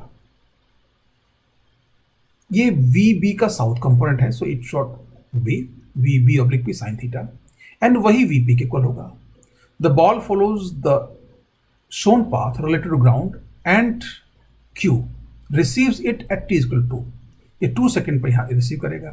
तो एक तरह से हम सोच सकते हैं कि ईस्ट डायरेक्शन में ये जो वेलोसिटी कंपोनेंट मिला VBE, उससे 2 सेकेंड में बॉल 8 मीटर कवर कर रही है। ये एक बड़ा इंपॉर्टेंट डिसीजन है। Velocity of the ball relative to the ground, जो हमने डायग्राम में देखा, एक बार देख लें, what will VB is equal to VP plus VB oblique P। तो ये जो हमने डायग्राम बनाया था, the ball covers 8 meter towards the east with its east component of velocity, that was जिस डिसीजन में बात कर रहा था। अब देखिए ये बॉल इतने में आई तो इसका जो ये डिस्प्लेसमेंट हुआ 8, वो 2 सेकेंड में हुआ, और इसके लिए वेलोसिटी कौन सी रिस्पॉन्सिबल है, VBE, that is VP plus VB oblique P cos theta. तो अगर इस वेलोसिटी को हम टाइम 2 से मल्टीप्लाई कर देंगे तो 8 के इक्वल आएगा। So we have this VB is equal to 1 plus 5 cos theta. Here it should be here this type, so ये वी बी ई की वैल्यू क्या, 1+5 cos theta into 2 is equal to 8। ये typing mistake है, आप यहाँ से तक ध्यान दें।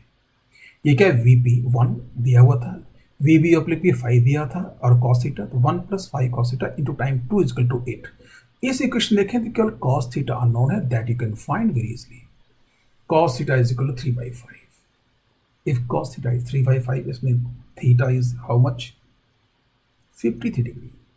You can recall 3, 4, 5 triangle. So theta is 53 degree and south of east मतलब ये इधर ईस्ट से साउथ की ओर 53 डिग्री। तो ये वैल्यू रख दिया। अब ये मिलते ही आपको सारे आंसर मिल गए। एंगल मिल गया 53 डिग्री, फर्स्ट आंसर।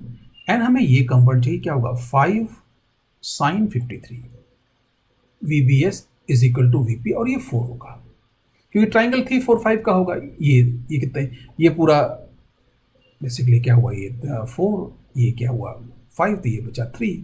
सॉरी ये that will B 3 because see here, ये 3 होगा, ये 4 होगा, ये 5 होगा। सो player Q and the ball both cover equal southward displacement with uniform southward component velocity VBS is equal to VQ and that is 4.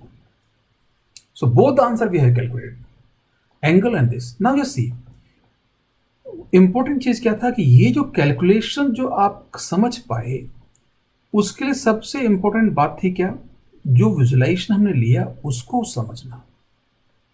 अगर वो situation आप समझ गए तो कैलकुलेशन आप कर सकते हैं। आज की बात मैं यही समराइज करूंगा, लेकिन ऐसा ही थोड़ा सा इससे और ज्यादा थिंकिंग का एक क्वेश्चन मैं आप लोगों को होमवर्क में दूंगा।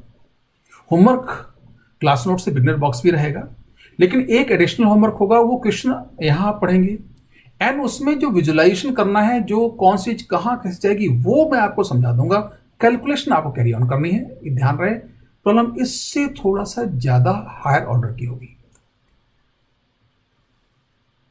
एग्जाम्पल 4। अब मैं ऐसा क्यों कह रहा हूं, because very first day recall करिए, we are not here to please, हम एक दूसरे को खुश करने के लिए नहीं है, हम एक दूसरे को जिंदगी में खुश देखने के लिए है। एक्चुअली माई ड्रीम इज, आपको बार बार कहूंगा, मुझे आप लोगों के साथ 2022 में टॉप 10 में कम से कम 2 या 3 रिजल्ट चाहिए, at least 2 result top 10, top 100 4 to 5। अगर वो चाहिए तो हमें उस हिसाब से अपने कोर्स को ले चलना पड़ेगा। अब राइट फ्रॉम बिगनिंग मैंने आपसे कहा था कि धीरे धीरे कोर्स की कंटेंट्स और स्ट्रेंथ मैं दोनों इंक्रीज करूंगा, इसलिए। और कंटेंट स्ट्रेंथ इंक्रीज करने का मतलब नहीं, ये नहीं कि मैं बोल के चला जाऊं आप सुने, उसका ज्यादा इंपॉर्टेंट होता है कि आप उतना ही सोचें। तो आप इस प्रॉब्लम पे घर पर सोचिएगा। What is the problem? A hunter riding on an elephant moving at 2 meters per second due east shoots an arrow horizontally with the velocity 10 meters per second with respect to himself. As he notices a rabbit in front of him at a distance forward 5 meters. The rabbit was running due south and the arrow was shot from a height of 4 meters above the ground. In what direction the hunter should throw the spear or arrow to kill the rabbit? Also find speed with rabbit was running. अब देखिए, पढ़ तो लिया, एक बार दोबारा ध्यान सोचें कि इसमें सिचुएशन क्या रही होगी। Hunter is riding on an elephant moving at 2 metre per second east, मतलब एलिफेंट ईस्ट की तरफ 2 मीटर पर सेकेंड से जा रहा है और हंटर उस पर बैठा हुआ है। शूट्स एन एरो हॉरिजॉन्टली, वो एक एरो हॉरिजॉन्टली फेंकेगा, अभी डायरेक्शन के बारे में नहीं कहा गया, बट वेलोसिटी क्या है उसकी 10 metre per second with respect to himself, मतलब हंटर के रेस्पेक्ट में। तो ग्राउंड के रेस्पेक्ट में एरो की वेलोसिटी फाइंड करने के लिए जो हंटर की वेलोसिटी जो वही होगी जो एलिफेंट की होगी, 2 और 10 एज ए वेक्टर ऐड होंगे। लेकिन वो एरो कब शूट करता है, हंटर है, तो जब उसको कुछ दिखेगा। As he notices a rabbit, जैसे उसने एक रैबिट को देखा, इन फ्रंट ऑफ हिम, अपने ठीक सामने, एट ए डिस्टेंस 4/5 मीटर पर सेकेंड, तो 4/5 metre per second is horizontal distance, and the rabbit was running due south, rabbit south की तरफ दौड़ रहा था। जैसे ही हंटर, आप सोचिए, हंटर ने अपने सामने जमीन पर साउथ की तरफ एक रैबिट जाते देखा, कितनी दूर अपने से 4/5, उसने एरो हॉरिजॉन्टली इस तरह शूट किया थोड़ा सा वो साउथ की तरफ टिल्ट करके शूट करेगा जिससे एरो जाके उसको रैबिट को लगे, लेकिन एरो को हॉरिजॉन्टली शूट करना है। तो ये डायरेक्शन ऑफ शूटिंग निकालनी है और क्या फाइंड करना है, in what direction the hunter should throw the spear to kill the rabbit, also find speed with which rabbit was running. Now इस सिचुएशन को हम विजुलाइज करते हैं। अब देखिए ये डायग्राम, यहां मैं एलिफेंट और हंटर ने दिखा रहा हूं, यहां इस 4 मीटर हाइट से एरो शूट किया गया, उतना सफिशिएंट है। तो यहां पर कहीं हंटर ने एरो शूट किया और यहां से ये डिस्टेंस जो है 4√5 मीटर ये शो किया हुआ है और rabbit was running towards south, rabbit south की ओर दौड़ता हो जा रहा है। जैसे ही हंटर ने इसको देखा और रैबिट को किल करने के लिए एरो शूट किया तो नेचुरली एरो उधर तो नहीं, एरो कुछ इधर गैस करके चलेगा, मतलब थोड़ा साउथ की तरफ। तो अब ये जो जैसे ही मतलब अब ये रैबिट इधर जाता जाएगा, और सी व्हाट विल सिचुएशन, ये you can see that way. एक बार दोबारा देखें, एरो यहां पर है एंड रैबिट यहां पर है, ये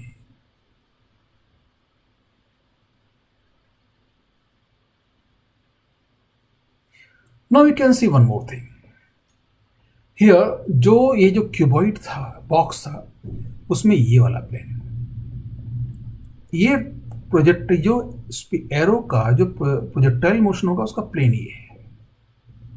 मतलब यहां पे एरो को इस तरफ फेंका गया था हॉरिजॉन्टली, मतलब उसकी वेलोसिटी का वर्टिकल कंपोनेंट 0 था।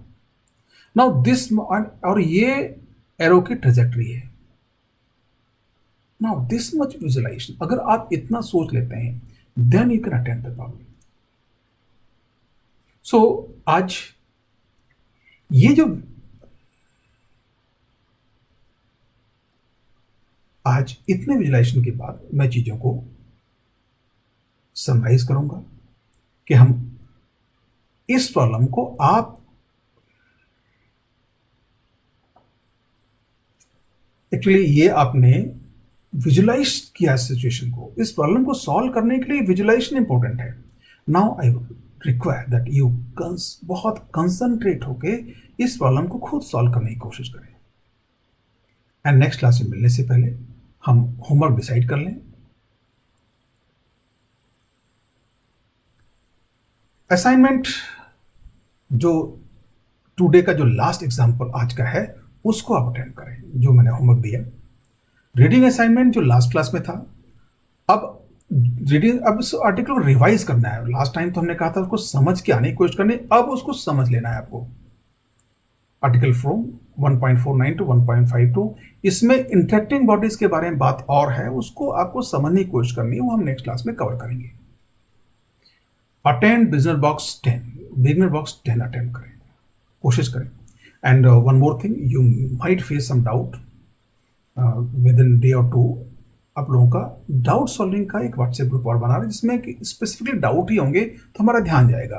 अभी ग्रुप में या इंडिविजुअल आप लोग भेजते हैं उस पर कई बार ध्यान नहीं जाता, तो जब अगर इसलिए डाउट के लिए स्पेशल ग्रुप होगा तो उसमें हम लोग रहेंगे, कई और भी लोग रहेंगे, तो आपके डाउट्स पे स्पेशल ध्यान जाएगा और सॉल्व होंगे।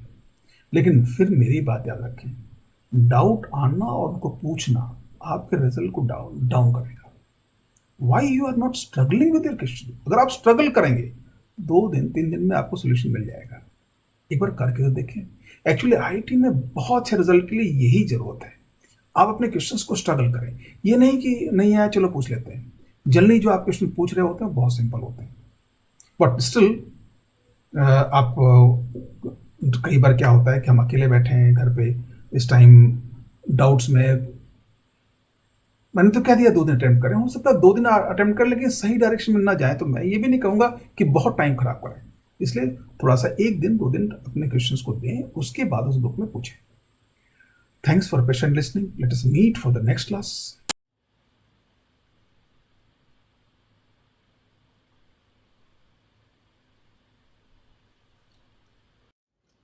I am never content until I have conceived a model of what I am studying. If I succeed in making one, I understand, otherwise I do not. Sir Lord Kelvin.